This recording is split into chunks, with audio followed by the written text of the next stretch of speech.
புரட்சி பாவலன் பாவேந்தன் பாரதிதாசன் அவர்கள் முன்வைத்த அந்த முழக்கத்தை ஏற்று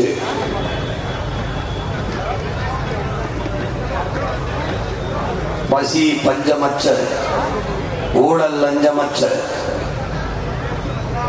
கொலை கொள்ளை சாதிய இழிவு தீண்டாமை கொடுமைகள் அடக்குமுறை ஒடுக்குமுறை பெண்ணிய அடிமைத்தனம் பாலியல் வன்கொடுமை மது மத போதை வளக்கொள்ளை இது ஏதும் இல்லாத புதிய ஒரு தேசம் செய்வோம், மக்கள் புரட்சியால் அதை உறுதி செய்வோம் என்ற கோட்பாட்டை கொண்டு உங்கள் பிள்ளைகள் மகத்தான கனவை மனதிலே தாங்கி 15 ஆண்டுகளாக இந்த மண்ணிலே பயணித்து வருகிறோம். ஒரு தூய தேசம், ஒரு கனவு தேசம், உலகின் தலை சிறந்த நாடாக என் தாய் நாட்டை மாற்றி படைக்க வேண்டும் என்கிற ஒரு பெருங்கனவோடு இந்த மண்ணிலே ஒரு மாற்று அரசியல் புரட்சியை முன்னெடுத்து வருகிறோம். ஒவ்வொரு துறையிலும் மாறுதல், உலகத்தின் தலை சிறந்த நிர்வாக கட்டமைப்பு, உலகம் வியக்கத்தக்க ஆட்சி முறை, அதுதான் உங்கள் பிள்ளைகளின் கனவு. கல்வி, கல்விக்கேற்ற வேலை, வேலைக்கேற்ற சம்பளம், அதை கொண்டு வாழ்கிற பெருமை மிக்க வாழ்வு. இலவசம் என்ற சொல்லே இல்லாது ஒழித்து, இலவசம் பெற வேண்டிய ஏழ்மை வறுமை நிலையில் இல்லாது என் மக்களின் வாழ்க்கை தரத்தை உயர்த்தி தன்மானத்தோடு ஒரு தற்சார்பு வாழ்க்கையில் வாழ்கிற வாழ்வை கொடுக்க வேண்டும் என்பது உங்கள் பிள்ளைகளின் கனவு.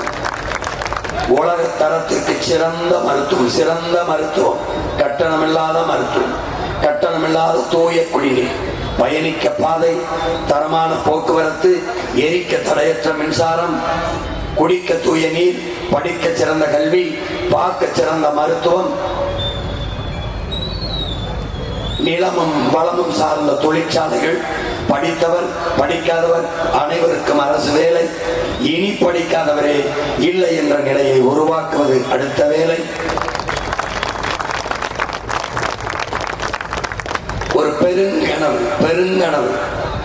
இதுவரை எங்களது முன்னவர்கள் நீண்ட காலமாக சுமந்து வந்த கனவு. அந்த கனவை எங்கள் தலைவன் சுமந்து நின்றான். அந்த கனவை இப்போது இந்த நிலத்திலே அவன் பிள்ளைகள் சுமந்து நிற்கிறோம். உள்ளுவதெல்லாம் உயர் உள்ளல், மற்றது தள்ளினும் தள்ளாமை நீர்த்தி என்கிறார் எங்கள் வள்ளுவ பெருமகனார் தந்தள்ளிய மறைமொழியிலே. அப்படி உயர்ந்த எண்ணத்தை கொண்டு நம்முடைய தமிழ் அறிவியலின் அடையாளமாக இருக்கிற அப்துல் கலாம் கனவு காணுங்கள் பிள்ளைகளே என்கிறார். அந்த கனவு உறங்கும் போது வருவதல்ல, உன்னை உறங்க விடாமல் செய்வது என்கிறார். ஒரு முறை வருவது கனவு, மறுமுறை வருவது ஆசை, திரும்ப திரும்ப வருவது லட்சியம். அப்படி திரும்ப திரும்ப வருகிற லட்சியத்தை நிறைவேற்ற துடிக்கிறோம். அந்த கனவை நாங்கள் பேசி பேசி கடத்தினோம். கருத்தியல் புரட்சியின் மூலமாக மக்களுக்கு கடத்தினோம் கடந்த 15 ஆண்டுகளாக. அதன் விளைவு 2016 4.5 லட்சம் வாக்குகளை வாங்கி நின்ற உங்கள் பிள்ளைகள் 19 17 லட்சம் வாக்குகளை வாங்கி உயர்ந்தோம். 21 30 லட்சம் வாக்குகளை பெற்று திமுக அதிமுகவுக்கு இடையே 3வது பெரிய கட்சியாக வளர்ந்தோம். வளர்த்தவர்கள் நீங்கள், மாண்புமிக்க எனது மக்கள், என்னை பெற்றவர்கள், என் உடன் பிறந்தவர்கள். அடுத்ததாக 24 இந்தியாவை யார் ஆள்வது என்பதிலே போட்டியிலே நாங்கள் இல்லை. ஏனென்றால் நாங்கள் பிரதம வேட்பாளர் இல்லை. ஆனால் அதிலே ஏற்கனவே இருந்த சின்னத்தை பறித்துக் கொண்டு புதிதாக ஒரு சின்னத்தை தந்தார்கள். ஒரே வாரத்தில் முடிந்த அளவு கொண்டு போய் சேர்த்தோம். 3வது பெட்டியிலே இருந்தது எங்கள் சின்னம். அதை தேடி 36 லட்சம் வாக்குகள், வாக்குக்கு 1 ரூபாய் வாங்காமல் தன்மானமிக்க, இனமானமிக்க, நல்ல அரசியலும் நல்ல ஆட்சியும் வளர வேண்டும் என்ற நோக்கம் கொண்ட, எண்ணம் கொண்ட என் இன சொந்தங்கள் 36 லட்சம் வாக்குகளை வாங்கி கொடுத்து தனித்த அங்கீகாரம் பெற்ற, முழு இசைவு பெற்ற மாநில கட்சி என்ற உயர்வை எங்களுக்கு தந்தார். இந்த நிலத்திலே எங்கள் வாக்கு, எங்கள் கட்சியின் வாக்கு, என் மக்களின் வாக்கு என்று சொல்லக்கூடிய ஒரு தகுதியும் உரிமையும் நேர்மையும் நாம் தமிழர் கட்சிக்கு மட்டும்தான் இருக்கிறோம். ஒற்றை கட்சி வாக்கு. திமுக வாக்கு இது என்று சொல்ல முடியாது, அதிமுக வாக்கு இது என்று சொல்ல முடியாது. ஏனென்றால் அது கூட்டு அவியல் பொறியல் என்ற சாப்பாடு. அது கூட்டணி நோட்டணி, இது கொள்கை அணி, ஒரே அணி. மக்களோடு சேர்ந்து மக்களுக்காக களத்திலே நிற்கிற மாபெரும் மாற்று அரசியல் புரட்சி. அதனால்தான் இது மக்களுக்கான எளிய மக்களின் புரட்சி என்ற முழக்கத்தை முன்வைத்து களத்திலே நிற்கிறோம். என் அன்பு சொந்தங்களே, என் அருமை பெற்றோர்களே, என் உயிரினுமினிய என் தம்பி தங்கைகளே, ஒரு நாட்டில் ஒரு நாடு, ஒரு இனம் வீர மக்களை பெற்றிருந்தால்தான் அந்த இனம் பாதுகாப்பாக வாழும். வீர மக்களை பெறாத இனம் சிதைந்து அழியும், நாட்டை இழக்கும்.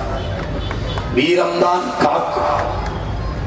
அப்படி வீரப்படையாக இருக்கிற நம்மளுடைய காவல் படை, காக்கும் தெய்வங்களாக இருக்கக்கூடிய காவல் படை இன்றைக்கு கணக்கில்லாத காவல் மரணங்கள், காவலர்களை பணிச்சுமையால் தற்கொலை, இப்படி எண்ணற்ற நிகழ்வுகளை நீங்கள் பார்க்கிறீர்கள்.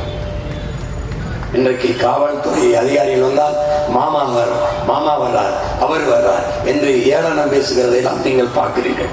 இந்த நிலையை மாற்றி காவலர்கள் காவல் தெய்வங்கள் என்று என் மக்களால் போற்றப்படுகிற உயரத்திற்கு எங்களின் காவல்துறையை தூக்கி கொண்டு போய் நிறுத்த வேண்டும் என்கிற கனவு, இந்த கனவை தந்தவன் என்னுயிர் தலைவன் மேதகுவே பிரபாகரன்.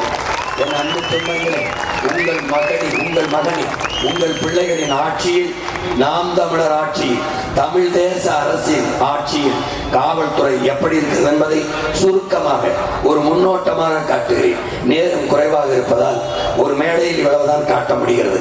என் கனவு பெரிது, மிக பெரிது. ஆனால் ஒரு துளியை காட்சி வடிவத்தில் பேசி பேசி கடத்த முடியவில்லை, புரிய வைக்க முடியவில்லை. அச்சு ஆவணத்தில் குடித்தேன், படிக்கிற பழக்கம் என் மக்களுக்கு இல்லை.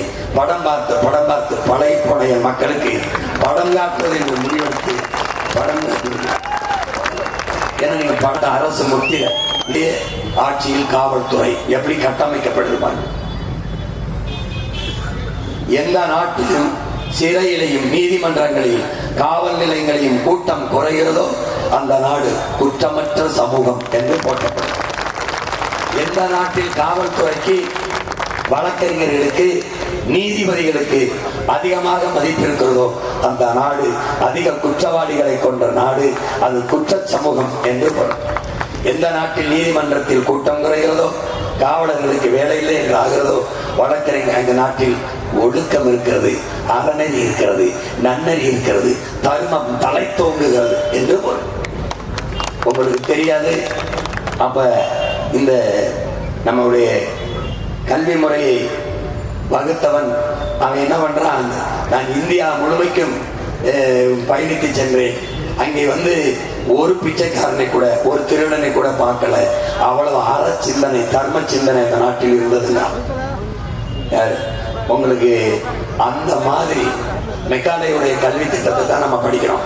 அவன் இந்தியா முழுமைக்கும் குறுக்கு நெடுக்குமா நான் பயணிச்சேன், ஒரு திருடன் கூட ஒரு பிச்சைக்காரனோட பார்க்கலைங்கிறான்.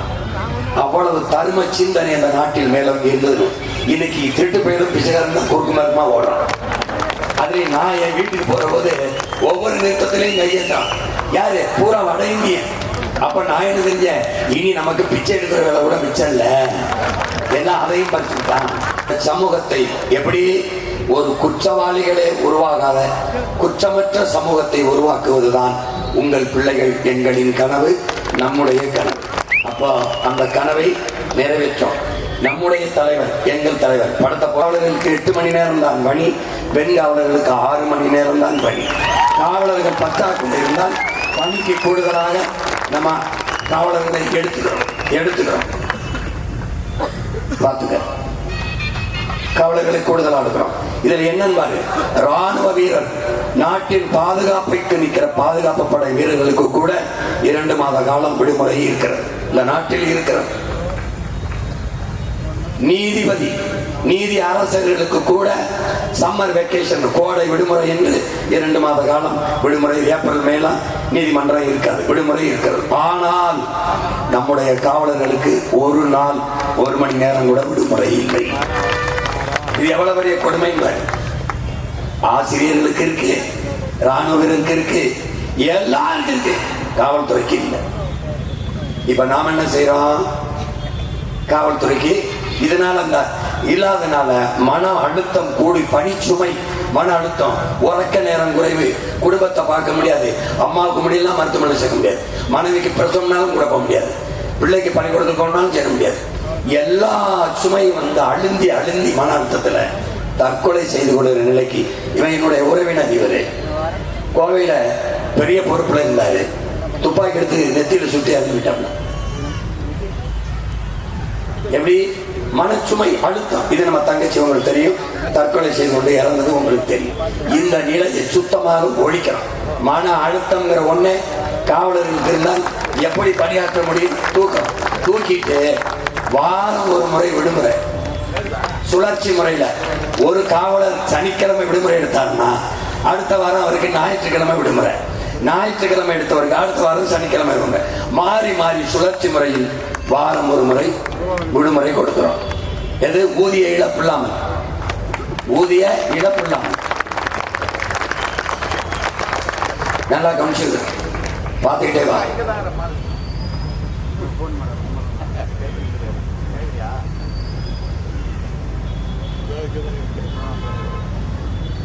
சுழற்சி முறையில விடுமுறை 6 மாசத்துக்கு ஒரு முறை குடும்பத்தோட சுற்றுலா சென்று வர அவர்களுக்கு அரசே செலவு பண்ணி பொறுப்படுத்தி அவங்களை குடும்பத்தோட சுற்றுலா, அது எல்லாமே ஒருங்கிணைக்கும்.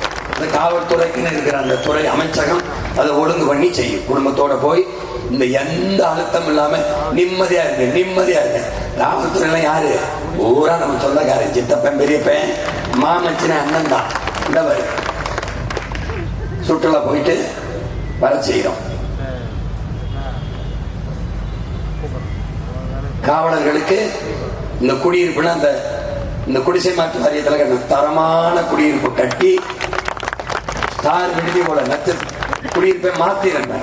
மருத்துவமனையில தனி பிரிவு, மருத்துவமனையில மாற்றுத்திறனாளிகளுக்கு, திருநங்கைகளுக்கு, மருத்துவர்களுக்கு, ராணுவ வீரர்கள் தனித்தனி பிரிவு.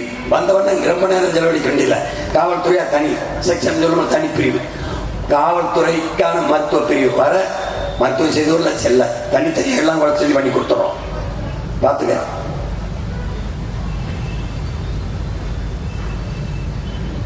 இப்ப கண்காணிப்பு கருவி எல்லா இடத்துலையும் காவல் நிலையத்துல நாடே கண்காணிக்கப்பட்டு இருக்கோம். தப்பிக்க முடியாது. எங்க இருந்து யார் கண்காணிக்கிறாருன்னு உனக்கு தெரியாது. இப்ப ஒரு குற்றவாளி குற்றம் செஞ்சுட்டார், கூப்பிட்டு விசாரிக்கும் போது மாண்புமிக்க மனித நேயத்தோட இப்படி கவசர கழுத்து, இந்த சட்டையை கழுத்து, உட்காரு, முட்டிக்கால் போடு, அடி தடி, அதெல்லாம் கிடையாது. எல்லாத்தையும் காத்திருக்கோம். இப்ப என்ன பண்றோம்? குற்றங்களை குறைக்க நமக்கு குற்ற தடுப்பு காவல் படையை கண்டுபிடிச்சிடும். இந்த சீருடை இல்லாத பிரிவென்டிவ் ஃபோர்ஸ் அவங்கள என்ன பண்றோம்? உடல் தகுதியை நீக்கிறோம். ஒரு உயரம் குறைமா இருக்காரு, தடிமனா இருக்காரு, ஒல்லியா இருக்காரு, கல்வி தகுதி மட்டும்தான் பார்க்கும், சேர்த்துக்கிறோம். திருநங்கை, மாற்றுத்திறனாளி. நீ மாற்றுத்திறனாளியில போலீஸ் பார்க்க மாட்டீங்க. உன் மகன் ஆட்சியில போலீஸ் அவர் என்ன பண்ணுவாரு? இந்த கூட்டத்துக்கு வந்து உட்கார்ந்து இருப்பாங்கள. உனக்கு போலீஸ் தெரியாது, உன்னையோட மக்கள் தட்டுவாங்க. நீ சேட்டை பண்ணின்னு வச்சுக்கோங்க, அவர் எல்லாருக்கும் கறி வச்சிருப்பேன், கை கை கை கை செய்தி போகும். 10 பேர் உங்களை எந்திரிக்க தம்பிப்பா. போலீஸ் மாதிரி யாரு நீங்க? வாங்க வாங்க வாங்க, கூட்டிட்டு போய் உட்காருங்க. ஹலோ உட்காரா, டே உட்காரா, போட. அங்க போனா தெரியும் அவன் போலீஸ். தப்பிக்கவே முடியாது. நீ தாடி இருக்கிறது, தோட இருக்கிறது, பிள்ளைய கேடி பண்றது, வருஷத்து தொலைச்சு போடுவேன். ஊக்கி வச்ச பச்சை மட்டையை அடிச்சு உடம்புல வெறும் பச்சை மட்டை தம்பி, முதுத்தோலை உரிச்சு உப்பு தண்ணியை, கடல் தண்ணியாச்சு உப்பை கரைச்சி ஊற்றி விட்டுருவேன். துடிச்சு கும்பிட்டு விழுந்துக்க. இனிமே எண்ணமே வராது உனக்கு. பார்த்துக்க. குற்ற தடுப்பு காவல் நிலையம் தொடங்க. இவங்க எல்லாம் போலீஸ், உனக்கு தெரியாது. இப்ப பாத்தீங்கள போலீஸ்.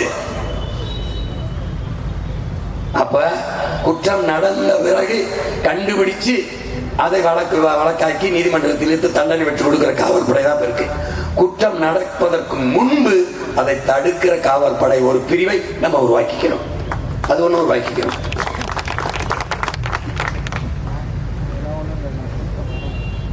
இந்த மாதிரி இதெல்லாம் போலீஸ் தெரியாது. இவரு இவங்க எல்லாம் போலீஸ்ன்னு தெரியாது உனக்கு, டீ குடிச்சு உட்காந்துருக்கு. இந்த மாதிரி சாப்பிட்டு அந்த பண்ணின்னு வச்சுக்க, இப்பெல்லாம் பண்ணின்னு வச்சுக்க தம்பி, கலந்தவர் வாட்சில இருந்து போயிடுச்சு, கண்ட்ரோல் ரூமுக்கு போயிடுச்சு.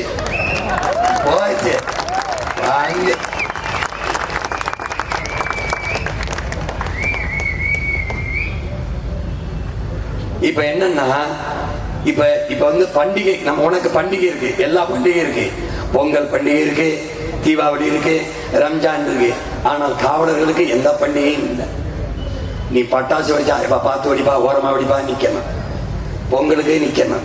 நீ செத்து பாடையில போனாலும் கூட வரணும், பல்லக்கு தூக்கிட்டு போனாலும் வரணும், கோயில் திருவிழாவுக்கு வரணும், எல்லாத்துக்கும் நிக்கணும். ஆனால் நம்ம ஆட்சியில விடுமுறை. எப்படி விடுமுறை?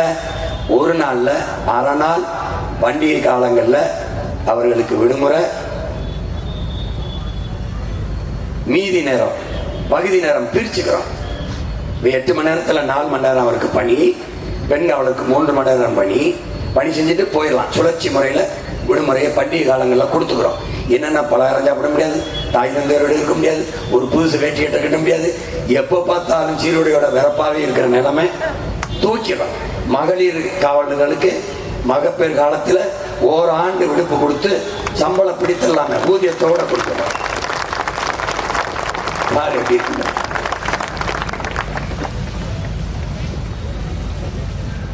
எல்லாத்துக்கும் கூட வருவான் போலீஸ், எல்லாத்துக்கும் வருவான்.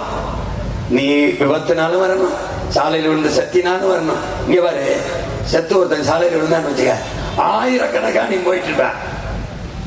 செத்து விழுந்தா உன் சித்தப்பனா இருக்கலாம், என் அப்பனா இருக்கலாம், உன் அண்ணனா இருக்கலாம், உன் மாமனா இருக்கலாம், உன் மச்சனா இருக்கலாம், உன் நண்பனா இருக்கலாம், நீ போயிட்டே இருப்ப.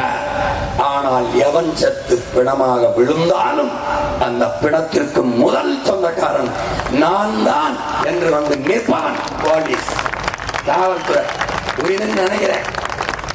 இனிமேலாவது காவல்துறையை போற்ற மதிக்க பழகிக்க பார். முதல்ல விழுந்தவன அந்த இடத்துல வந்து ஒரு போரையை போத்தி துணியை போத்தி இந்த பிணத்துக்கு நான் தான் சொந்தக்காரன் நிக்க போறது யாரு? காவல்துறை. பாரு, மேன்மையான பணிகளை செய்யும் காவலர்களை போற்ற வேண்டும். எப்படி? அப்படி போற்றவர்களுக்கு உயரிய விருது கொடுத்து பணி உயர்வு கொடுக்கும். அவன் மரணிக்கும் போது அரசு மரியாதையோடு அடக்கம் செய்யும். போற்றத்தக்க பணியை செய்கிற காவலர்களை போற்றும், கொண்டாடு அரசு. இப்ப பாரு, இவர் தலைவர், இவர் சாலையில போறதுக்கு இந்த மாதிரி ஒரு கொடுமை பார்த்துக்கிட்டா 3 மணி நேரத்துக்கு முன்னாடி இவங்க வீட்டை விட்டு கிளம்புறதுக்கு முன்னாடி போக்குவரத்தை நிறுத்தி வரிசையா வெயில்ல நம்ம பிள்ளைகளை ஆண்காவலர் பெண்காவலர் நின்று இங்கிட்டு போ அங்கிட்டு போ, டிராபிக் எங்க போறாரு இவரு? ஓடுன ஒரு நாள் அதிகாலையில விண்ணூர்தி நிலையத்துக்கு போக 5 மணிக்கு வரேன், வரிசையா நம்பி வணக்கம் பண்ண, என்ன நேரத்தில் நின்றுகிட்டு இருக்கேன்னு கேட்கிறேன். அன்னை சைக்கிள் ஓட்ட வராங்க, நீ வச்சு வெளுத்து விட்டேன் பாரு.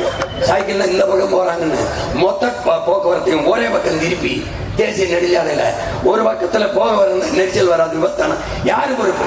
அதுக்கப்புறம் தான் ஓட்டமா போய் பூங்கால ஓட்டு, விளையாட்டு திடல ஓட்டு. எப்படி இருக்கு? இப்ப நமக்கு எதுக்கு இவ்வளவு காவல்துறை பாதுகாப்பு? நம்ம தான் நாட்டுக்கே பாதுகாப்பு. தேவையில்லை. இவருக்கு பாதுகாப்பு கொடுக்கணும். ஒரு எலிப்படை, பூனைப்படை, இசட்டு படை, ஒய்படை. எதுக்கு? ஏண்டா இவ்வளவு பயன்லைங்க? எதுக்குடா வாரிய பதவிக்காரிய அவ்வளவு உயிர் பயிருக்குன்னா வீட்டிலே இருக்க வேண்டியதாடா. மக்களுக்கு சேவை செய்ய வரவேன், மக்களை பார்த்து பயப்படுறான். ஏய், எந்த நாட்டிலடா அது நடக்குது? இந்த மாதிரி சாருக்கு பாதுகாப்பு. வரிசையில நிக்கணும். ஏப்ரல் மேல வெயில நிக்கணும், பனியில நிக்கணும், மழையில நிக்கணும், ராத்திரியில நிக்கணும். பாரு, இந்த முறையை ஒழிக்கணும். இந்த நாட்டுல சுத்தமா ஒழிக்கணும். காவல் நிலையத்துல இரு, அதான் வேலை. ரோட்ல நிக்காத. இந்த போகும்போது இவருக்கு பாதுகாப்பு கொடுத்து, இது எதுக்குன்னு கேட்கிறேன். இப்ப என்ன உங்க அண்ணன் கேள்வி கேட்கிறோம், மயன் இந்த தேர்தலை ஓட்டு கேட்க போகும்போது என் ஆத்தா கலந்து ஆரத்தி எடுக்கிறாங்கல்ல, அந்த இதுக்குள்ள ஆசிட்ட ஊற்றிடுவாங்க. எப்படி நீ நம்பாம போய் கும்பிடுற? பக்கத்தில் நிற்கிற நீ ஆசிட்ட வச்சு அந்த சூடத்துல கொடுத்து விட்டான்னா என்ன பண்ணுவேன்? அப்ப பயம் இல்லாம நிக்கிறேன் பல்ல அடிச்சுக்கிட்டு. அப்ப அதிகாரத்துக்கு வந்த பிறகு அதே மக்களை, உனக்கு வாக்கு செலுத்தி தேர்வு செஞ்ச மக்களை சந்திக்க எதற்காக பயப்படுற? எதுக்கு பயப்படுற? இங்க பாரு,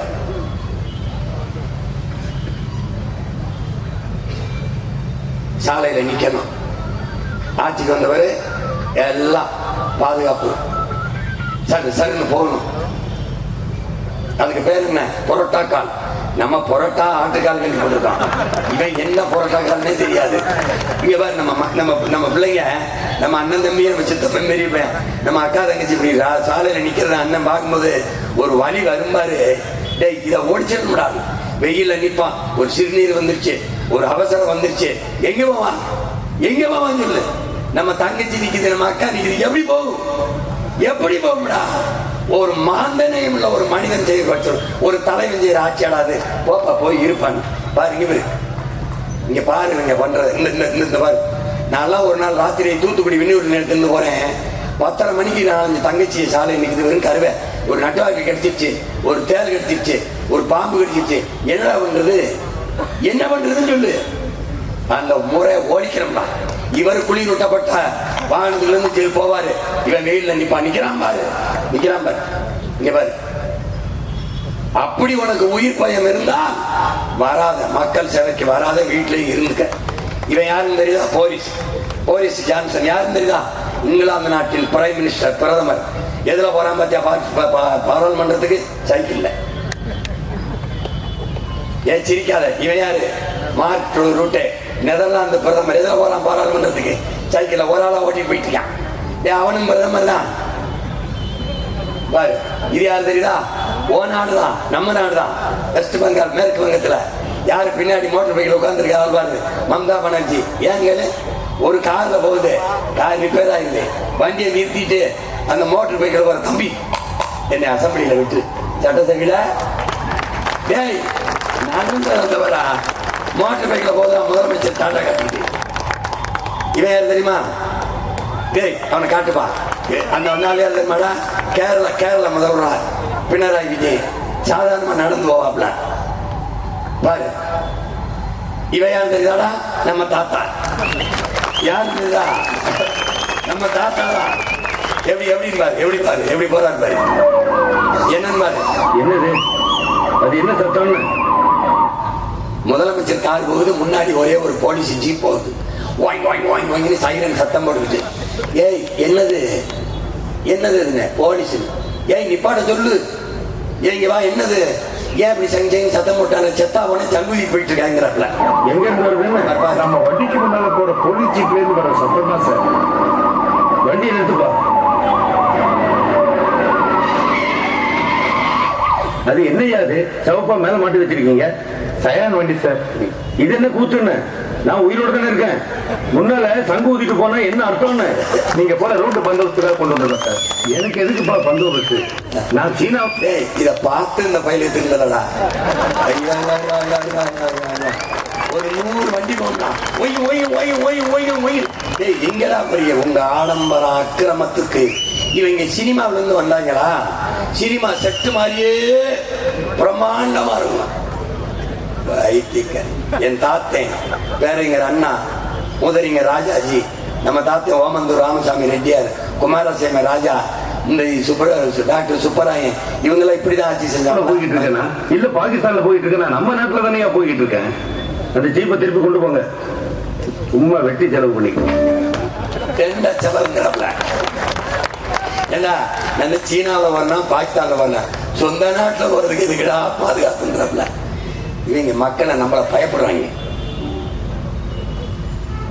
இது தாத்தாவின் ஆட்சியில, பேர ஆட்சியில எப்படி இருந்தது? தவிர்க்க முடியாத இடங்களில் என் பிள்ளைய நிக்கிறதுன்னு வச்சுக்க, பெண் காவலர்களுக்கு கேரவன் பாதுகாப்பு வண்டியை முதல்ல அனுப்பிடுவேன். மொபைல் டாய்லெட்ஸ் வச்சிருவேன். எப்படி? மொபைல் டாய்லெட்ஸ் வச்சிருவேன். ஆண் காவலர்களுக்கு அதே மாதிரி வச்சிருவேன். தவிர்க்க முடியாத இடத்துல தான், தேவையில்லாம சாலையில் வந்து நின்றுட்டு இருக்க கூடாது.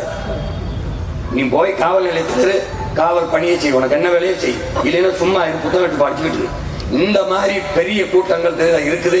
அதுக்கு பாதுகாப்பு கொடுக்க வேண்டிய அவசியம் வருது என்றால் அங்க பிள்ளைகளுக்கு போதிய வசதி இந்த மாதிரி வண்டியை முதல்ல நிறுத்திவேன். நகரும் கழிவறைகள், கேரவன், நடிகர்கள்லாம் சினிமா படப்பிடிப்புக்கு பயன்படுத்துறாங்களா ஷூட்டிங்கு, அந்த வண்டியை அரசு வச்சிருக்கோம். ஒவ்வொரு இடத்துலையும் கொண்டு நிறுத்திடும். அதுக்கு கேரவன் பேரு, பாதுகாப்பு வண்டி. இவர் இந்த மாதிரி எங்க காவலர்கள் சாலையில நின்று பணி செய்யறது கிடையாது. அப்ப என்ன பண்ற, போக்குவரத்து காவலர்கள் நடுவீதியில் நிற்பதோ வெயில நிற்பதோ கிடையாது, எடுத்துறோம். என்ன பண்ற, சாலையின் இரு ஓரத்துல கண்ணாடி அறை, இப்படி இந்த பக்கம் இந்த பக்கம் சுவர் இருக்கும், பின்னாடி சுவருக்கு முன்னாடி கண்ணாடி அறை இருக்கும். குளிரூட்டப்பட்ட அறைக்குள்ள இருக்கணும், உள்ளே இருக்கணும். உள்ள இருந்து எல்லா இடங்களையும் வளைவு கண்காணிப்புக்கு CCTV பொருத்திருப்பேன். பல இடங்கள்ல எல்லாம் கண்ணு முன்னாடி கவனிச்சுக்கிட்டே இருக்கலாம். அங்கே மாற்றுத்திறனாளிகள், திருநங்கைகள், ஏற்கனவே இருக்கிற காவலர்கள், புதிய ஆள் பணிக்கு எடுக்கும் போது திருநங்கைகள், மாற்றுத்திறனாளிகள் எல்லாரும் விதவை பெண்களை எல்லாம் எடுத்து வச்சிருப்பேன் அந்த அறைக்குள்ள. இந்த பார், அப்படி இந்த முறையை ஒழிச்சிடும். நீ தவறே செய்ய முடியாது. ஒவ்வொரு வளைவும் போட்டுக்கிறோம். இது எங்க இருக்கு, இது மாதிரி சிங்கப்பூர்ல இந்த மாதிரி அறையை கொடுத்துறேன். நீ ஒண்ணுமே பண்ண, ஏசி போட்டு உள்ள உட்கார்ந்துக்கிற வேண்டியதான். அந்த சீருடைய மாத்திடுறேன், வெள்ளைய, அது தூசி அடிச்சு அது நீ தெருவில் பச்சையை கொடுத்துறேன். ஏன் பச்சை கிரீன் சிக்னல் வந்தா தானே நீ போகணும். போக்குவரத்து எல்லா காவலருக்கும் பச்சையா போடும். இந்த சீருடைய மாத்திடுறேன். சாலையில நிக்கிறல 20,000 மாத்திரை, தூய தமிழ்ல அது கிலோமீட்டர் இங்கிலீஷ்ல. நான் வரும்போது 1000 மாத்திரைன்னு தான் எழுதியிருக்கோம். அப்புறம் குழம்பிக்காத, கிலோமீட்டர் வேகத்துல 1000 மாத்திரை வேகத்துல செல்லவும்னு இருக்குதுன்னா இப்படி எழுத்து வரும். 15 கிலோமீட்டர் வேகத்துல போ அப்படின்னா அதுல நீ போகணும். போகல அப்படின்னா இவர் மெதுவாக செல்லவும் தான் எழுதியிருக்கும். ஏன், பள்ளிக்கூடம் அருகில். இந்த மெதுவாக செல்லவும்லாம் இருக்கு, அதை எடுத்துருவோம். பள்ளிக்கூடம் அருகில் அதான் போட்டிருப்போம். பள்ளிக்கூடம் அருகில்னா நீ என்ன தெரிஞ்சுக்கணும், மெதுவா செல்லணும். மெதுவாக செல்லணும் எழுதுனா நீ அறிவு கட்டவன், முட்டா பையன் அர்த்தம். நடைபாதை நடப்பதற்கே நீ எழுதி 50-60 கோடி செலவு பண்ணி இந்த முதன்மையான நகரங்கள்ல வேணா நான் சொல்ல போய் கேட்க இல்ல, நடைபாதை நடப்பதற்கே 10 அடிக்கு ஒரு பழகம் வச்சிருக்கு. அப்ப நடைபாதை நடக்கலாம், படுத்து உருளுதுங்க. நடைபாதை நடப்பதற்கு தெரியணும்டா. அந்த சமூகம் தாண்டா அறிவு சமூகம். உள்மேல நடக்காதுன்னு எழுதி வைக்கிற மாதிரி ஒரு தற்குறி சமூகம் இருக்கடா, தற்குறி சமூகம். இந்த பைத்தியக்காரங்களா, பள்ளிக்கூடம் அருகில், கோயில் அருகில், தொடர்வண்டி நிலையம் அருகில், அவ்வளவுதான் போட முடியும், அவ்வளவுதான் போட முடியும். இதை கத்துக்கிறது முதல்ல இவ்வளவுதான் கொடுப்பேன். ஏன், பள்ளிக்கூடத்து மெதுவாக செல்லவும் அதெல்லாம் போட மாட்டேன், தூக்கிடுவேன். வேக தடையை எடுத்துக்குவேன். வேக தடை என்பது மக்களின் அறிவுக்கு போட்ட தடை, ஒழுக்கத்திற்கு போட்ட தடை. இப்போ நான் என்ன நினைக்கிறேன், வேகத்தடை போட்டா தான் இவன் மெதுவா வருவான்னு நினைக்கிறேன். அடுத்து நான் அறிவை குறைச்சு மதிப்பிடுறேன். நீ என்ன நினைக்கிற, வேகத்தடை போட்டா தான் மெதுவா வருவான், அடுத்த மதிப்பை தூக்கினேன், அங்க வைக்கிறேன். இங்க இருக்கு அப்படின்னா நீ மெதுவா செல்லணும், கடைப்பிடிக்கணும். இல்லைன்னா உள்ள இருந்து கம்பியை பிடிக்கணும். இங்க பாரு, ஏனுகள் 3 வயசுல அரும்புல சேர்க்கிறேன், மொட்டுல சேர்க்கிறேன். அரும்பு, மொட்டு, மலர். நோ LKG UKG பிளாட்டி நான்சென்ஸ், தூக்கி தூர வீசிடுறேன். அரும்பு, மொட்டு, மலர் 3 வகுப்புல 3 வயசுல ஒன்னாப்பு சேர்க்கிறேன். 6 வயசுல 3 வயசுல சேர்க்கிறேன் அரும்புல, மொட்டு, மலர். 6 வயசு வந்தவன ஒன்னாப்பு சேர்க்கிறேன். உலகத்தின் தலை சிறந்த கல்வியல் நாடு 7 வயசுல சேர்க்குது, தென்கொரியா 8 வயசுல சேர்க்குது, சிங்கப்பூர் 6 வயசுல சேர்க்குது. 3 தான் தரத்துல முதலிடத்தில் இருக்குது. அதை முன்னுற நான் 6 வயசுல சேர்க்கிறேன். அந்த ஒன்னாப்புல என் பிள்ளைக்கு ஆரம்பிச்சுவேன். எப்படி, சாலை விதி, அடிப்படை சட்டம், ஒவ்வொரு பாடம், ஒவ்வொரு வகுப்பு, என்ன 2 வகுப்புல நடத்துவேன். சாலை விதி என் பிள்ளைக்கு நல்லா ஏறிடும். அடிப்படை டிராபிக் போலீஸுக்கு அதை சொல்லிக் கொடுக்கும், கத்து கொடுத்துருவேன். சட்டம், அடிப்படை சட்டம் தனியா படிக்கிறது வேற, ஆனா அடிப்படை சட்டம் என் பிள்ளைக்கு தெரியும். எவனுக்கு இப்போ செக்ஷன் எல்லாம் பேசி தப்பிக்க முடியாது. ஒண்ணு வருவேன், இங்க பாரு, கத்து கொடுத்துருவேன் எல்லாம். இப்ப நான் சொல்ல நம்ப முடியலடா, நம்ம ஊர்ல, நம்ம நாட்டுல தான் அந்தமான பாரு, அந்தமான்ல டிராபிக் எஜுகேஷன் ஸ்டிமுலேஷன் அப்படின்னு சொல்லிட்டு குழந்தைல இருந்தே அவங்க ஆரம்பிக்கிறதுனாலதான் இவ்வளவு சூப்பரா இருக்கு. இவருங்க எவ்வளவு இதுவா போட்டிருக்காங்கன்னு. இதை பயிற்றுவிக்கிறதுக்கு பிராக்டிக்கல் செயல்முறை பள்ளி பயிற்சி அவன் ஒரு இடத்த வச்சு பிள்ளைகளுக்கு சாலை விதியை எப்படி கொடுக்குறான், எங்க வெளியில இல்ல அந்த மான்ல, அதை இந்த மான்ல உன் மகன் சீமான் செய்கிறேன். இந்த மாதிரி சிக்னல்லாம் வந்துச்சுன்னா அந்த குழந்தை ஃபாலோ பண்ணி பிரேக் போட்டான் பாருங்க. ஒரு போலீஸையும் போட்டு அவங்களுக்கு ஒரு என்கரேஜ்மெண்ட் கொடுக்குற மாதிரி.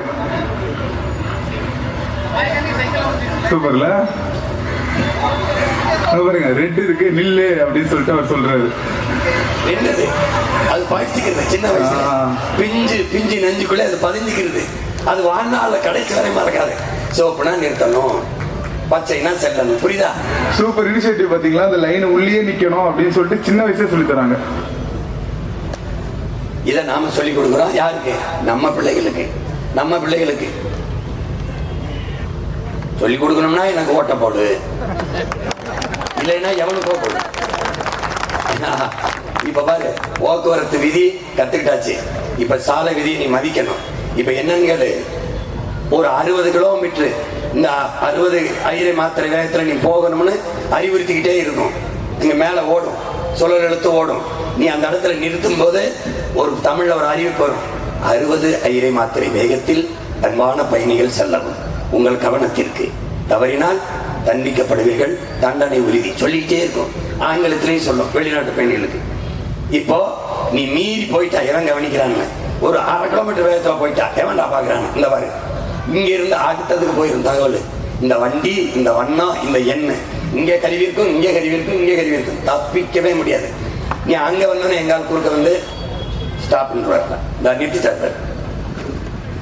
நீங்க தானே இது இந்த இடத்துல 1/2 கிலோமீட்டர் வேகத்துல கூட வந்துட்டீங்கன்னு. நான் இல்லையே அப்படின்னு எடுத்து காட்டுவாப்ல வீடியோ. இது நீ தானே?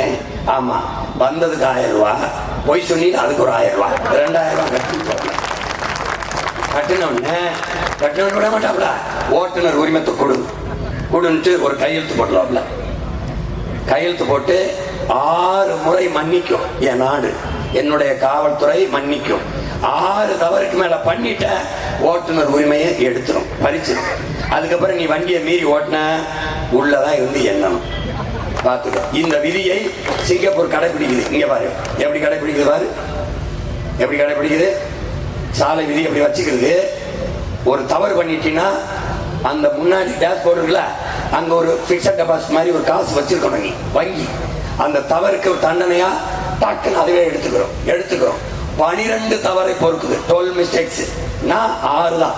அவன் செதுக்கி உருவாக்கிட்டான், நான் செதுக்கிறேன், அதனால கொஞ்சம் வேகம் 6 தான் மன்னிப்பேன். அவன் 12 தவறை பொறுக்கிறான், நான் 6 தவறை பொறுக்கிறேன். அதுக்கு மேல பண்ணா வச்சுக்க, வாழ்நாள்ல என் நாட்டுக்குள்ள நீ வண்டி ஓட்ட முடியாது. வண்டியை வீட்டில் வச்சு பூஜை தான் பண்ணணும். பார்த்துக்க. அதுக்கு மேல எவன் கவனிப்பான்? வண்டி எடுத்து ஓட்டின்னு வச்சுக்க, உள்ள இவர் மாதிரிதான் உட்கார்ந்து இருக்கணும். பார்த்துக்க. ஊர்காவல் படை ஏற்கனவே இருக்கு நம்ம பிள்ளைகளுக்கு. பணி நிரந்தரம் இல்லை, 4 நாள் தான் வேலை வருது, 500 ரூபா 300 தான் சம்பளம் வருது. இதை சிறப்பு படைப்பிரிவா அங்கீகரிச்சு அவர்களுக்கும் உரிய சம்பளத்தை கொடுத்து பணிக்கு நம்ம கூடுதல் அதிகமா போர்ஸ் தேவைப்படுது, இவங்களை எடுத்துக்கிறோம். இதெல்லாம் எடுத்துக்கிறோம். ஆனால் குற்றம்னு ஒண்ணு நடக்கணுங்கிற எண்ணம் எவருக்கு இருக்கக்கூடாது. வழங்குதுன்னு நினைக்கிறேன். ரவுடின்னு ஒருத்தன் வந்தான்னு வச்சுக்க, முதல்ல அவன் மனைவியை கூப்பிட்டு பேசுவேன். எல்லா தமிழ்நாட்டுக்கு எல்லா ரவுடியும் உட்கார வச்சு பேசுவேன். பூவோடும் பொட்டோடும் இருக்க, உன் புருஷனால பல பேர் பூவும் பொட்டும் பல பெண்கள் இழந்திருக்காங்க. இந்த பூவோடும் பொட்டோடும் நீ சாகிற வரை இருக்கணும்னா உன் புருஷனை ஒழுக்கமா அடங்கி ஒழுங்கி சொல்லு. ராவடின்னு வச்சுக்க, ஒரே டாட்டா காட்டி விட்டுருவேன். Be careful. அப்புறம் ஐயோ நாள் வராது, அம்மா நாள் வராது. புரியுதா? பாத்துக்க. காவல்துறைக்கு நம்முடைய ஆட்சியில, தமிழ் தேச அரசின் ஆட்சியில சங்கம் தேவைப்படாது. ஆனால் அவர்களின் அடிப்படை உரிமை, அதை நம்முடைய அரசு அங்கீகரித்து அவர்களுக்கென்று சங்கத்தை உருவாக்கி கொள்ள அனுமதி கொடுக்கிறது தமிழ்நாட்டு காவலர் சங்கம். அதற்கு தலைநகர்ல, திருச்சியில தலைநகருக்கு நிர்வாக தலைநகர், அங்க கொண்டு போய் வச்சிருவேன். அங்க தலைமையகம் இருக்கும், நாடங்களும் பிரான்சஸ் கிளைகள் இருக்கும். அவங்க என்ன வேணுமோ அவங்க கோரிக்கையை நம்ம கொடுப்பாங்க, நிறைவேற்றுவோம். அவங்க கோரிக்கை வைக்கிற அளவுக்கு நாம வைக்க மாட்டோம். சிறந்த நிர்வாகம் என்பது கொடுத்த வாக்குறுதியை நிறைவேற்றுவது. ஐயா இறைவன் எழுதியிருக்காங்க, தமிழ் அறிவின் பொக்கிஷம். ஐயா, இறையன்பொழி எழுத்துக்களை என்னருமை தம்பிதங்கைகளே, எதிர்கால இந்த நாட்டின் தலைவர்களே, தயவு செய்து அவர் எழுத்தை படியுங்கள். குனிந்தவர் எழுத்தை படித்து படித்து நிமிர்ந்தால் இந்த நாட்டில் தலை சிறந்த தலைவனாகத்தான் நீ நிமிர்வாய். தயவு செய்து படி, தயவு செய்து படி. அதிலே அவர் சொல்றார்,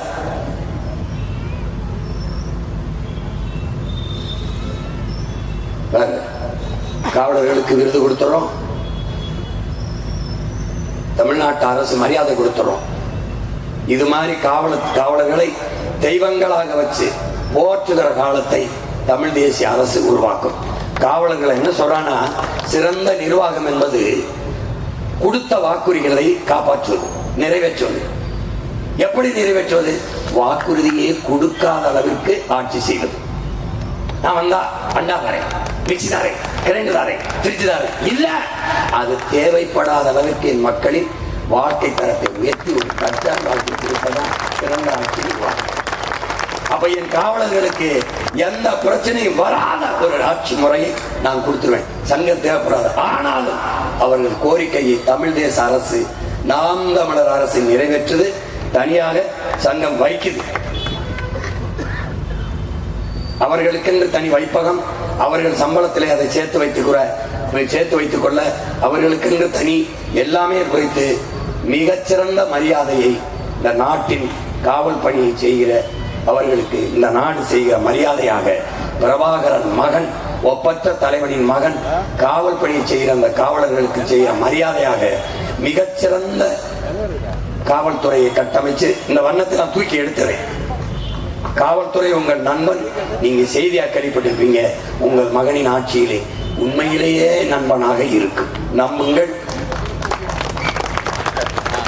இதுவரை என் அன்பு மக்களுக்கு சொல்லி முடிக்க விரும்புகிறேன். போலீஸை பார்த்து ஒரு பொறிக்கு பயந்தால் போலீஸாக இருக்கிறான் என்று அர்த்தம். போலீஸை பார்த்து பொதுமக்கள் பயந்தால் அந்த போலீஸ் பொறிக்கியாக இருக்கிறான் என்று அர்த்தம். இதுவரை இந்த நாட்டில் காவல்துறை எப்படி இருந்தது என்பதை பற்றி எங்களுக்கு கவலை இல்லை, எனக்கு கவலை இல்லை. ஆனால் உங்கள் மகனின் ஆட்சியில் போலீஸாக இருக்க வைப்போம். இதுதான் நம்முடைய ஆட்சி. இது ஒரு துளிதான். இதுக்கு மேலே காவலர்கள் முன்வைக்கிற கோரிக்கையை கேட்டு அவர்கள் என்ன நினைக்கிறார்களோ, எப்படியெல்லாம் இருக்க வேண்டும் என்று, செதுக்க வேண்டும், சீர்திருத்த வேண்டும் என்று விரும்புகிறார்களோ அதை நாம் தமிழர் அரசு செய்யும் என்கிற உறுதியை தருகிறேன். இது மாதிரி ஒரு கட்டமைப்பு ஒவ்வொரு துறையிலும் ஆசிரியர்களுக்கு வேண்டியது, மாணவர்களுக்கு வேண்டியது, மருத்துவர்களுக்கு வேண்டியது எல்லாவற்றையும் செய்யும் இந்த அரசு. ஏனென்றால் மக்களிலிருந்து மக்களுக்காக வந்த அரசு. அதிகாரம் மிக வலிமையானது. அண்ணல் அம்பேத்கர் அந்த அதிகாரம் மக்களுக்கானது. நாங்கள் அதிகாரம் மிக வலிமையானது. அறிவாசான் அண்ணல் அம்பேத்கர் அதை அடைந்து விட்டால் அனைத்தும் எளிமையானது நாங்கள்.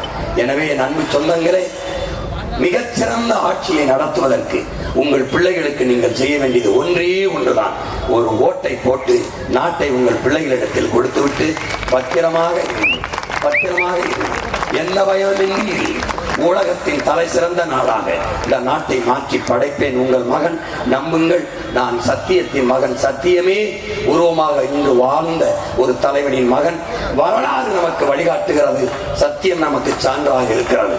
ஏனென்றால் நாம் சாகலாம், நாம் தோற்று போகலாம். சாதாரணமானவர்கள் சத்தியம் தோற்றதாக சரித்திரத்திலே செய்தி இல்லை. நாம் சத்தியத்தின் மக்கள். சத்தியமாக ஒரு நாள் வெல்லுவோம் என்று எனக்கு கற்பித்தார்.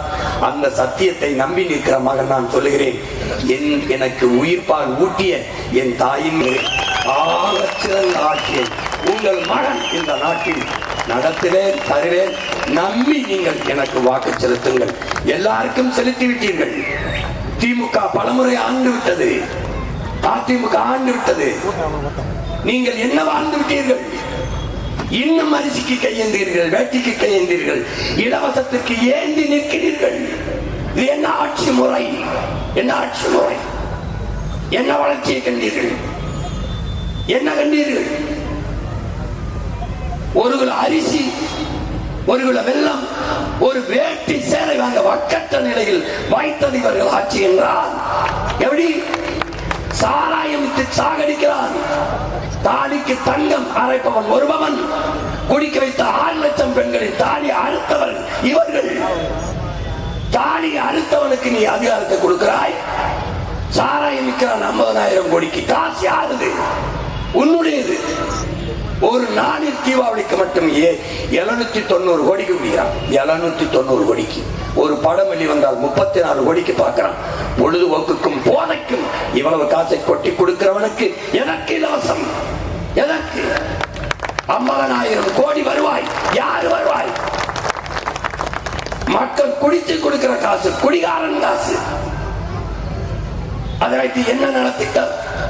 திடப்போதை திரவப்போதை போதை கலாச்சாரத்தில் மக்களை மூழ்க விட்டுவிட்டு பெண்களின் பாதுகாப்பு என்பது பைத்தியக்காரத்தனம், சட்டம் ஒழுங்கு என்பது வேடிக்கை. எவ்வளவு பெரிய ஏமாற்று! எப்போது இதை மாற்றுவது? எப்போது இதை சரி செய்வது? எப்படி எப்படி 3 பேர்ல யாராவது டாஸ்மார்க்க மூடுவேன் சொல்றதை பத்தி நான் சொல்லல. உங்கள் மகன் வந்தால் மூடுவேன். அப்ப வருவாய்க்கு என்ன பண்ணுவ? இது 50,000 கோடி. பால் 3 லட்சம் கோடி. இந்த சாராயம் உயிரை எடுக்கும், என் பால் உயிரை கொடுக்கும். எந்த பக்கம் நிக்க போற? எந்த பக்கம் நிக்க போற? அவன் ஊழல் லஞ்சம், நான் உண்மை நேர்மை. அவன் என்ன இலவசம்? 2000 2500. 3 சிலிண்டர். அவன் அன்னபூர்ணி சூப்பர் 6 6 சிலிண்டர். நோ இலவசம். Education free, medical free, water free, drinking water free. எப்படி? Highly standard. மற்றபடி நோ ஃப்ரீ. எதுவும் ஃப்ரீ கிடையாது. சிலிண்டர் தருவேன். எப்படி தருவேன்? உன் மகன் நானே உற்பத்தி செய்வேன்.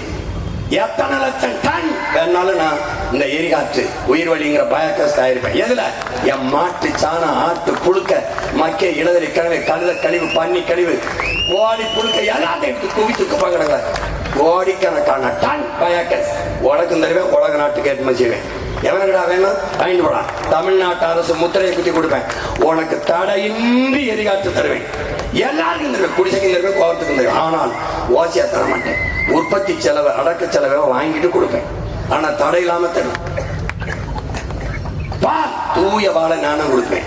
இவன் ஆவின் பால் விற்கிறானே, எங்கன்னு கேட்டியா? என்ன சிரிக்கிற?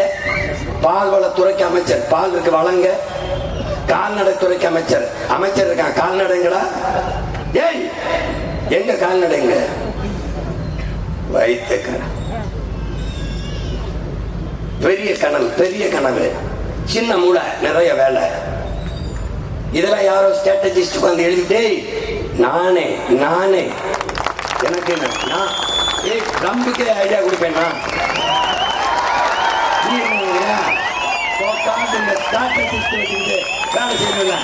அறிவு நிறஞ்சி காது வழியா வழி இது துள்ள வச்சு தொடர்கிறேன். எனக்கு அதுக்கடா இருக்கிற அறிவுக்கு கருத்துக்கே வேலை செய்ய நேரம் இல்லை. 2 மணி நேரம் தான் உறக்கம். இப்ப போய் நாளைக்கு என்ன, நாளைக்கு என்ன, அங்க என்ன, இங்க என்ன எல்லாத்தையும் பண்ணிட்டு எப்ப படுப்பேன்? 2 மணிக்கு 3 மணிக்கு படுத்து 6 மணிக்கு எந்திரிக்கிறேன். 2 மணி நேரம் தான். தூங்குறியான்னு கேட்கிறாங்க. அதான் எனக்கும் தெரியல. வரல. அதனால அம்பேத்கர் முடிச்சுக்கிட்டு எழுதிக்கிட்டே இருக்காரு. அவன் போய் கேட்கிறான், என்ன அம்பேத்கர் இன்னும் நீங்க தூங்காம முடிச்சுட்டு இருக்கீங்களே? காந்தி தூங்கிட்டார், நேரு தூங்கிட்டார், அவங்க மக்கள்லாம் முடிச்சுக்கிட்டாங்க, தூங்குறாங்க. என் மக்கள் தூங்கிட்டு இருக்காங்க, நான் முடிச்சுக்கிட்டு இருக்கேன். ஏன் தானே முடிச்சுக்கிட்டு தூங்கிக்கிட்டு? இது அடிமையா இருக்குன்னு தெரியாம அது நல்ல சுதந்திரம் இருக்கு. என் மக்கள் ஏமாற்றப்படுகிறார்கள். மக்களை ஏமாற்றுவது எளிது, ஆனால் ஏமாற்றப்படுகிறார்கள் என்பதை அவர்களுக்கு உணர்த்துவது மிக கடினம். Mark Twain. நானும் 15 வருஷமா கத்தி பார்க்கிறேன். ஒரு நாட்டில் நடக்கிற அக்கிரமத்தை, அநியாயத்தை எதிர்த்து பேசுவது, சுட்டி காட்டுவது, குறை கூறுவது, நிர்வாகத்தை குறை கூறுவது குற்றமாக கருதப்படுமானால் அந்த நாட்டை குற்றவாளிகள் ஆளுகிறார்கள் என்று பொருளுங்கிறான். இப்ப முகநூல் இந்த அரசை பத்தி எழுதி உன்னை தூக்கி கொண்டாசப்படுவான். ஏன்? குற்றவாளிகள் உள்ள இருக்கான், ஆட்சியில் இருக்கான். 266 60 வழக்கை மேல போட்டுருக்கான். கொலை பண்ணனா, கொலையடிச்சனா, மலையை திருநனா, ஆத்த திருநா, ஒண்ணுமல்ல பேசு. ஈரோடு கிழக்குல தேர்தல் பரப்புரையில் 5 நிமிஷம் கூட பேசிட்டேன் வழக்கு. இங்கிருந்து போக ஒரு நாள், அங்க ஒரு நாள், 2 நாளை எனக்கு திங்குது. 41 பேர் இறந்துக்காண்டா கரூர்ல. ஒரே பையன் ஒரு 5 நிமிஷம் கூட பேசுறது கேட்டேன். என்னையா நிர்வாகம், ஒரு 5 நிமிஷம் கூட பேசிட்டேன், அதுக்கு ஒரு வழக்கு. 40 பேர் இறந்துட்டான், ஒருத்த மேல கூட எஃப்ஐஆர். எப்படி ஃபேண்டாஸ்டிக் ரூல் இல்லது? கொடுமையான கூட்டமிடாது. கள்ளச்சாராயம் பேரு, காய்ச்சறதும் குற்றம், குடிக்கிறதும் குற்றம். கள்ளச்சாராயம் குடிச்சு செத்தவனுக்கு 10 லட்சம்டா. குடும்பத்தில் ஒருத்தங்க அரசு வேலை, பிள்ளைய நான் படிப்பேங்க படிச்சு. ஆனா ராணுவ வீரன் நாட்டு எல்லையில நாட்டை பாதுகாக்க சண்டையை போட்டு செத்து வந்தாடா, ஒத்தரவா கொடுக்கறதுலடா. ஒரு மாலைய போடுறதுல ஒரு மந்திரி போய் இந்த நாட்டுக்காக நம்ம போய் செத்தான் இந்த நாடு என் வீடை பார்க்கும் என்ற நம்பிக்கை கொடுத்தா படைக்கு போவாங்க. நாதிட்டு நிறுத்திடும்னா எவன்டா போவான் நாட்டு பாதுகாப்புக்கு? எப்படி இப்ப நம்ம என்ன சொல்ல வேண்டியிருக்கு? யாராவது முடியல, வாழ முடியல, சாகிறதுனா விஷம் குடிச்சு சாகாதியே, கள்ளச்சாரம் குடிச்சு சாங்க, வீட்டுக்காக 10 லட்சம் கிடைக்கும்னு சொல்ல வேண்டியது. தொலைங்கடா, இந்த கொடுமையை தொலைங்கடா. மாறி மாறி ரெட்டலை, உதயசூரியன் ரெட்டலை. உதயசூரியனுக்கு போட்ட அவர் வீட்டுல வெடி, நாட்டுல வெடியுமா? விடிஞ்சிருக்கா? விடிஞ்சிருக்கா? திடீர்னு ஒரே நாள்ல 1,31,00,000 வங்கி கணக்குல 5,000 போடுறாரு. யாரா அவர் பரம்பரை சொத்தை வித்துட்டாலும் கேட்க 6,800 கோடி இழந்திருக்கா. ஆசிரியருக்கு சம்பளம் கொடுக்க முடியல, ரோட்ல நிக்கிறான்டா. டாக்டருக்கு சம்பளம் கொடுக்க ரோட்ல நிக்கிறான்டா. மொத்தமா 200 கோடியில முடிச்சுக்கலாம்டா. ஆனா 6,800 கோடிடா. ஒரு அரசு அதிகாரத்தில் இருக்கிற திமிர்ல அரசு காசை எடுத்து, மக்கள் காசை எடுத்து, மக்கள் கொடுத்து தன் வாக்கை கன்ஃபார்ம் பண்ணி உறுதி செய்து நான் என்னடா பண்றது? நான் எங்க போறது? ஏழை மகன் இந்த நாட்டுக்கு மக்களுக்கு சேவை செய்கிற எனக்கு என்னடா இருக்கு? உனக்கு இருந்துச்சு கொடுத்துட்ட, நான் என்ன பண்றது? அப்ப ஜனநாயகத்தில் சம வாய்ப்பு, சம உரிமை போய் ஏமாற்று. எப்படி? என்னடா என்னடா நாடுது? எப்படி நீங்க சகித்துக்கிற? காசை கொடுக்கும்போது கையப்படி எங்கிருந்து எடுப்ப? இந்த காசு எங்கிருந்து எடுப்ப? இலவசத்தில் இழக்கிற பணத்தை எங்கிருந்து எடுப்பாய்? ஒரு தடவை கேட்கிறான். கேட்டினா உனக்கு விழிப்புணர்வு வந்துருச்சு, மாற்று சிந்தனை வந்துருச்சு, நாடு மாறிடுச்சு. ஒரு தடவை கேள்வி. காசு ஓட்டுக்கு வாங்கிட்டு நான் எழுதுனேன், நீங்க எதுக்கு நீங்க தேர்தலில் நிக்கிறீங்க? உங்களுக்கு சர்வீஸ் பண்ண, சேவை பண்ண. எனக்கு சேவை பண்ண எதுக்குன்னு காசு கொடுக்குறீங்க? எதுக்கு? காசு கொடுத்து சேவை செய்ய வர அளவுக்கு அவங்க என்னடா அவ்வளவு நல்லவங்களாடா? கடவுளாடா அவங்க? என்னடா நீ கடவுளை நீங்க அணிக்கப்பட்டாதானடா கருந்துருது. இவன்டா உனக்கு காசு கொடுங்க. திருட தயாரா அனுமதி கேட்கிறான்டா. திருடுறதுக்கு ஒரு முதலீட்டாளர் 30 கோடி ஒரு தொகுதிக்கு ஆவடிக்கு முதலீடு செய்யறான்னா அவன் 300 கோடி சம்பாதிச்சுக்கலாம்ங்கிற நம்பிக்கை முதலீடு செய்யறான். லாப தேவை முதலீங்கிறது மக்கள் சேவை. செத்து போகிறான் வைக்கிறான். காசு கொடுக்கிற இடத்துல தான் ஊழல் லஞ்சத்துக்கு விதைவே ஊன்றான். நீ நோட்டை போட்டியான்னு கேட்க முடியுதா? நீ நோட்டை வாங்காம ஓட்ட போட்டியான்னு அவன் கேட்பேன். நீ நோட்டை வாங்கிட்டு ஓட்ட வைக்கிற, அந்த ஓட்டை வாங்கிட்டு நாட்டை வைக்கிறேன். 10 லட்சம் கோடி கடன் எதை காட்டி பெற்றிருப்பாரு? இந்த அரசு எதை காட்டிடா பெற்றிருக்கும்? மண்ணின் வளத்தை, மக்களின் நலத்தை. வீட்டை இடமான வச்சு நம்ம அப்பன் கடன் வாங்குவது போல நாட்டை இடமான வச்சு அவர்கள் வாங்குகிறார்கள். யார் அந்த உரிமை கொடுத்தது? கடன் பெற்று நிறைவேற்றப்பட்ட திட்டம், எஜுகேஷன், மெடிக்கல், அதுல தரம் உயர்ந்திருக்கா? இல்ல எலக்ட்ரிசிட்டி, தடை இல்லாத கரண்ட் கட்டு இல்லாத மின்சாரம் வழங்கப்பட்டிருக்கா? தரமான சாலை இருக்காடா? சவ குடிமா இருக்கு. தடை நகர்ல வெங்கமா இருக்கு சாலை. அப்ப உள்சாலை, கிராமப்புறங்கள்ல போக்குவரத்து, அரசு போக்குவரத்து என்ன விளங்குதா? உட்கார இடம் இல்ல, பாதியில பிள்ளிட்டு போகும்போது டயர் கலந்து ஓடுது. எல்லாத்தையும் மாற்றணும். உன்னால முடியும், என்னால முடியும், நம்மால் முடியும். ஒன்னே ஒண்ணுதான், ஒற்றை விரல்ல நன்றி உணர்ச்சி. 3 வேளை சாப்பிடுற, உப்பிட்டவனை உள்ளளவு நினை என்றால் உணவிட்டவனை உயிராக நினை. ஒரு தடவை நினை. ஏப்ரல் 23 போ, சாப்பிட்டு தான் போவ, வந்து சாப்பிடுவ. சாப்பிடுற நீ உழவனின் உழைப்புல, அவன் வேர்வையில விளைஞ்சதான் சாப்பிடுற. நன்றியோட, நன்றி உணர்ச்சி என்று ஒன்று இருந்தா அந்த இன்னைக்கு 3வது பத்தி 4வது பத்தி தேடாத. உன் மகன் ரெகக்னைஸ்டு பார்ட்டி ஆயிட்டான்.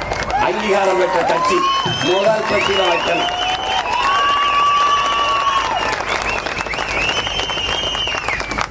ரெட்டை எல்லா பெட்டியிலும் இருக்காது, தாமரை எல்லா பெட்டியிலும் இருக்காது, உதயசூரியன் எல்லா பெட்டியிலும் இருக்காது, கை எல்லா பெட்டியிலும் இருக்காது. ஆனா நம்ம விவசாயி கலப்பையோட எல்லா பெட்டியிலும் இருக்கும். குழம்பிக்கத விறுவிறுன்னு போ. விவசாய பாரு, நன்றின்னு ஒரு விரவத்தோடு. என்னைய தொடாம போ. ஆனால் கட்டால உதயசூரியன் கை தாமரையை தொட்டாத கெட்டுடா, தயவு செய்து தொட்டாத. நன்றின்னு ஒரு தடவை தொடு. விவசாயி வாழ்வான், நாமும் வாழ்வோம். விவசாயி சின்னத்திற்கு வாக்களிப்போம், வருங்கால தலைமுறைக்கு வாழ்வளிப்போம் என்கிற உறுதியை என் அன்பு சொந்தங்கள் நாம் எடுப்போம். இந்த தேர்தலில் நாம் தமிழர் கட்சியின் வேட்பாளர்கள் அல்ல, மாற்று அரசியல் புரட்சியின் மகத்தான முன்கள போராளிகளாக உங்கள் பிள்ளைகளை நிறுத்தியிருக்கிறேன். ஆக தகுதியான கல்வி பெற்ற தன்னலமற்ற மண்ணுக்கு மக்களுக்கும் சேவை செய்ய வேண்டும் என்கிற உணர்வும் துடிப்பும் கொண்ட இளைஞர்களை நிறுத்தியிருக்கிறேன். தம்பி தங்கைகளை 117 பெண்கள் 117 ஆண்கள் என்று சமவாய்ப்பு கொடுத்து உங்கள் மகன் நிறுத்தியிருக்கிறேன். அதிலே இந்த ஆவடி தொகுதியிலே போட்டியிடுகிற என் தங்கை முனைவர் புனிதா அவர்கள் சீனாவிலே படித்துவிட்டு அங்கே பணி செய்து கொண்டிருந்த தங்கை அந்த வேலையை விட்டுவிட்டு இங்கே வந்து மக்களுக்கு சேவை செய்ய வந்திருக்கிறார். அடுத்ததாக அம்பத்தூர் தொகுதியில என் அன்பு மருமகன் இளங்கலை காட்சி தொடர்பியல் படித்த சிலம்பரசன் அவர்களுக்கு விவசாய சின்னத்திலே வாக்கு செலுத்தி வெற்றி பெற செய்யுங்கள். அடுத்ததாக மாதவரம் சட்டமன்ற தொகுதியிலே என் அன்பு மகள் கிருத்திகா ஏழுமலை அவர்களுக்கு இளங்கலை பொருளாதாரம் படித்த கிருத்திகா ஏழுமலை அவர்களுக்கு வாக்கு செலுத்தி என் அன்பு சொந்தங்கள் வெற்றி பெற செய்யுங்கள். அடுத்ததாக உங்கள் பிள்ளைகள் எங்களின் வெற்றி, நம் இனத்தின் வெற்றி. நீங்கள் செலுத்தும் ஒவ்வொரு வாக்கும் நம் மொழி காக்கும், இனம் காக்கும், மண் காக்கும், மானம் காக்கும், மக்களின் நலன் காக்கும், வருங்கால பிள்ளைகளின் வாழ்வை பாதுகாக்கும். நாங்கள் கேட்பது வாக்கல்ல, மக்களின் எதிர்கால தலைமுறையின் வாழ்க்கையை என்பதை கவனத்தில் கொண்டு என் அன்பு சொந்தங்கள், என் அன்பு உடன் பிறந்தார்கள், தனித்து சீமான் கூட்டணி சேராமல் நிற்கிறானே என்ன நம்பிக்கையில் என்று எல்லோரும் நிற்கிறார்கள். என்னை பெற்ற நீங்கள், எங்கள் உடன் பிறந்தவர்கள் நீங்கள், எங்களை கைவிட்ட விடமாட்டீர்கள் என்கிற அசைக்க முடியாத நம்பிக்கையில் தான் தொடர்ந்து ஒரு அரசியல் கட்சி 4 முறை பொது தேர்தலில் தோற்றும் 5வது முறை அதே உற்சாகத்தோடு தனித்து 234 களத்தில் நிற்கிறதென்றால் உலக வரலாற்றிலேயே நாம் தமிழர் கட்சி தான். அதனால்தான் இது மாற்றத்திற்கான எளிய மக்களின் புரட்சி என்ற முழக்கத்தை முன்வைக்கிறோம். அறிவில் சிறந்த பெருமக்களே, பேரன்பு மிக்க என் பெற்றோர்களே, உயிரினும் இனிய என் உடன் பிறந்தார்களே, நமது சின்னம் விவசாயி சின்னத்திற்கு வாக்களிப்போம், வருங்கால தலைமுறைக்கு வாழ்வளிப்போம். புரட்சி எப்போதும் வெல்லும், நமது வெற்றி அதை சொல்லும். நம் இலக்கு ஒன்றுதான், இனத்தின் விடுதலை. இனம் ஒன்றாவோம், இலக்கை வென்றாவோம். தமிழ் தாய் வாழ்க, தலைவர் பிரபாகரன் வாழ்க, நாம் தமிழர்.